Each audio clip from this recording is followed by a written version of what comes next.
Crookie, go on, have your moment. Have your moment first of all. I've got a bit of a rant to have about this game, so you go first because Chelsea beaten by Manchester United. I think I told you this was going to happen. I was the only one on Friday on our show with Troy Deeney that said it was going to happen.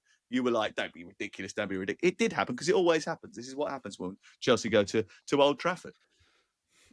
Yeah, I think you predicted that Chelsea wouldn't win, whereas most of us had it down as an away banker. I tried to avoid this game, and it was only when I was walking through. I just couldn't face it. I was walking through a press room at Brighton after covering the game against Spurs, and one of the other journalists said, "Well, even your lot can't mess this up now." I said, "What do you mean?"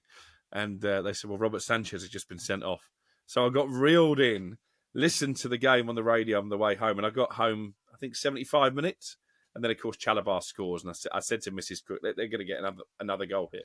We've blown this, thanks to that Casemiro red card. But in fairness, that they saw it out. And I think you saw a couple of new traits from Manchester United, because I think part of the reason that Sanchez made the mistake is because they did make a really fast start, United. They began the game well. I think Mbeumo looks right at home at Old Trafford. And then to have the capability to show a bit of character, to dig in and see off that late fight back, I think is really positive. But it's only going to be positive if they can back it up now with a victory at Brentford next week. And it's a long time since they won back-to-back games in the Premier League. Then it's Sunderland at home. This is an opportunity to put some points on the board. And all of a sudden, when you look at the tricky fixtures that United have had at the start of the season, because of that one win against Chelsea, it doesn't look as terrible for Ruben Amorim as it did a week or so ago. See, I told you. I don't worry about it too much. You were getting knee-jerk. I knew you were. And I thought, and I said to you on Friday, they're not as bad as you think they are. They are a level. They're mid-table. They're never going to be top 5, but they're not as bad as you're making out, because actually the system kind of worked again, with Dorgu having loads of the ball on the left-hand side. Yeah. He just can't deliver the final ball, but he gets into those positions. So the guy's a great athlete. He gets up and down the pitch brilliantly. They find him really well, but he can't get that ball, that killer ball, into the box. That's a recruitment problem, not a system problem.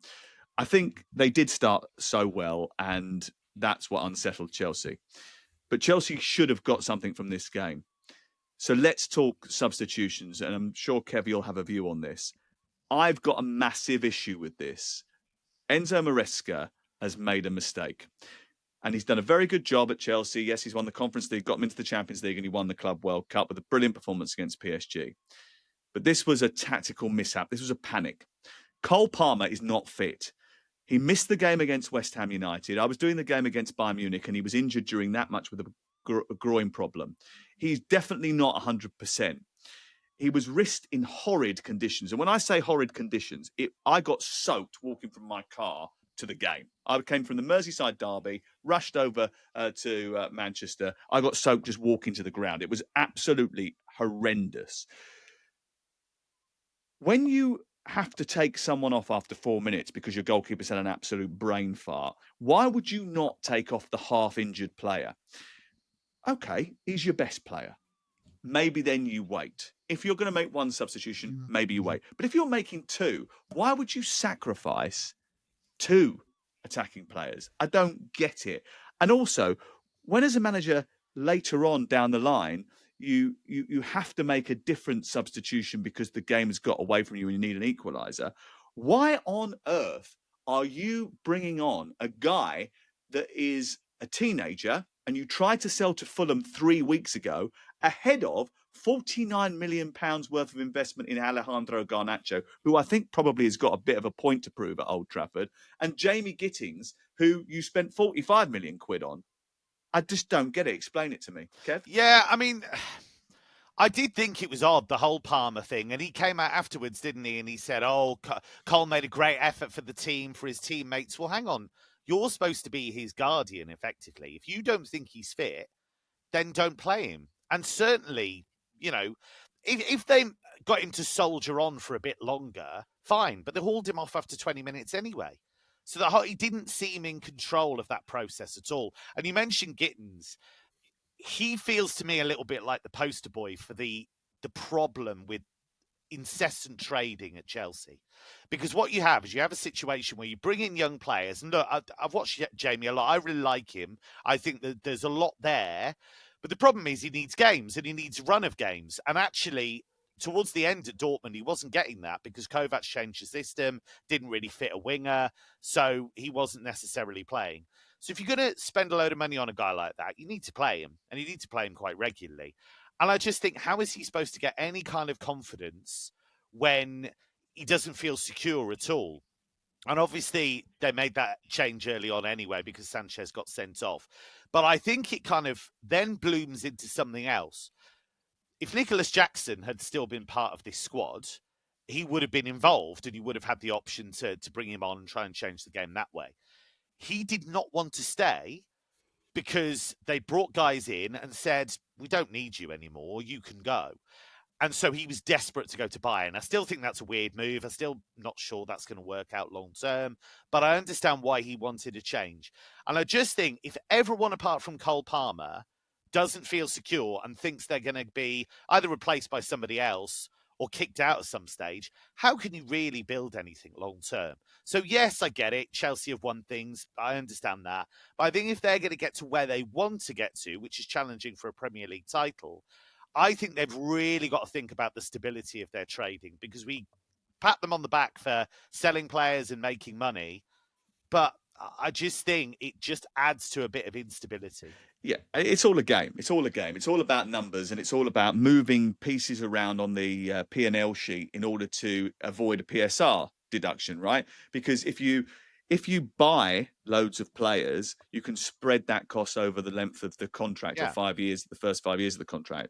If you sell loads of players, it goes straight to the bottom line. So you're constantly churning over money so that you don't end up falling foul of the PSR regulation. By buying a load and selling a load, you can constantly do that. You can play the game. That's what it is. It's a game. It's just a big game in order to avoid PSR deductions and be able to still trade. I think the other thing is, and a lot of Chelsea fans are getting a little bit sort of irate about this, is that people suggesting that everyone's waiting to jump on Enzo Maresca as soon as he makes a mistake because, you know, there's people that have got it out for him. I don't think that's necessarily true. I was never 100% sure that he is of a top level, but then I don't think Chelsea are fighting at the top level at the moment. I don't think they are. I don't think they've got a top level squad, as we've already identified. There's a lot of young players there, a lot of them who don't feel secure in their positions. But they've won just 2 of their opening 6 games, and they shouldn't have beat Fulham. And the other win that they've picked up this season is against West Ham. And Crook, largely, that probably shouldn't count. So in terms of like a massive sort of like thumbs up, because everybody beats West Ham. So how do you assess their starts the season? Because from my point of view, I think it's been quite a poor start. Yeah, I think I said to you yesterday, underwhelming, bearing in mind that I was one of those who was touting Chelsea as potential title contenders. I didn't think they'd win it, but I did think at a double-figure price with a lot of bookmakers, they were being overlooked in the market. But they're 7 points behind Liverpool. I think they're going to drop points because of naivety, which is the word I think you used when they lost to Bayern in the Champions League in midweek. And again, that comes from the lack of leaders, the lack of characters, the lack of personality in the dressing room. And the goalkeeper is a prime example of that. I've been waxing lyrical about Gigi Donnarumma. He was a name that we put to Chelsea quite early in the transfer window when it became clear that he was going to leave PSG. And the message we got back was, no, our goalkeeping department is fine. It clearly isn't fine. Robert Sanchez is clearly not a goalkeeper who is going to help you challenge for Premier League titles and Champions League crowns. Jurgensen's come on and not covered himself in glory. So the 2 big positions they've overlooked for me is the goalkeeper and the centre of defence. Obviously, Fofana played at the weekend, didn't really look fit, isn't really ever fit. I'm not sold on tossing Adarabioyo at the top level either. So they've not replaced Levi Colwill. So I think with all the money they've spent, there's still a couple of glaring holes in the squad, and they do need a bit of experience for games like the weekend, because just because you go down to 10 men, as Sunderland proved, you don't have to roll over. And Chelsea, for a period in that game, until Casemiro got sent off, did roll over. They were so chaotic. They were awful in that first half because they just don't, as you said, they don't have the experience. And that is a major flaw in the whole recruitment process, the whole moving of counters around. The fact is there's no experience. They wouldn't buy Donnarumma. He's far too old for Chelsea. What is he, 26? Can't buy a player at that age. Well, Maignan, they had the chance to sign Mike Maignan from Milan. Yeah, And but it was I know, too expensive. Yeah, it was too expensive for someone who was, how old is he? Well, he's 29, so he was too expensive. We can't but do that's that. a ridiculous Of course it ridiculous is. kind It's of nuts. It's just unbelievable, isn't it? Because actually and I know he's not had the best year, but he is a leader and he is France's number one. Chevalier might have something to say about that in the short term, but I just think there was a real opportunity to upgrade that department and actually spread a bit of calm throughout the team, and they missed it. Yeah, they did. Just a quick word on the system of Manchester United. Just wanted to talk about that a little bit, Crook. I don't know if you noticed, but I think we had a conversation last year, and I said to you, the only way this system. I went to a few games, as you know, at Old Trafford last year, and I sat in the crowd, and I've been studying them quite a lot because everyone talks about Manchester United, so you have to watch everything they do. And I've been watching how this system has developed from the beginning. And I said to you at the beginning, I think it was Nottingham Forest game I went to, this system only works if one of the central defenders moves into midfield. It's got that one of those three has to move into midfield. They've got to get up and join in because that gives you the extra number. It allows Bruno, if he's playing in the six, to go further up the field. That's what they have to do. Matthijs de Ligt did that on Saturday, and that was the reason why they looked a lot better, especially in the early part of the game. Yeah, you're absolutely right. And actually, I think Matthijs de Ligt has been excellent since the start of the season. He did a brilliant job on Gyökeres in the first game of the campaign. I think he's been the pick of United's defenders so far. You might argue that's not been difficult, but I think you're dead right. You need bravery in this system. You need someone who is willing to be confident in carrying the ball up from the back, making an extra man in midfield, and clearly he is the man that's been tasked with doing that. I think that Sandro Martinez can do it as well when he finally gets fit, because obviously he's played in midfield. So, yeah, for once, the system wasn't the problem for Manchester United. One little critique of Ruben Amorim. Oh, here we go. He did it again, didn't he? 20 minutes to go. He changes one of the central defenders. He took off Harry Maguire.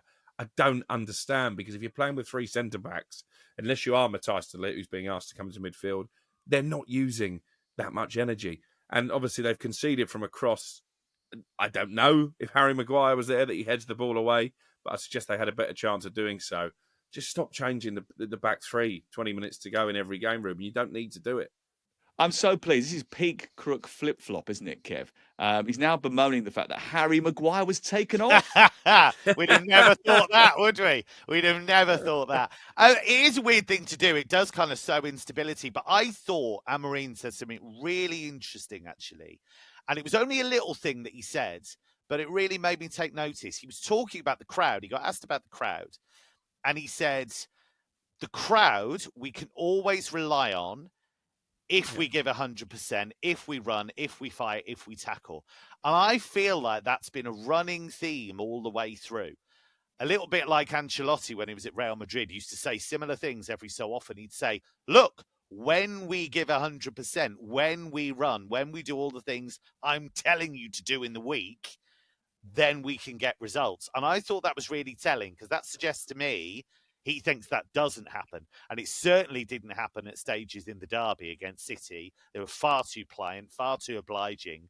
And I think that should be a basic.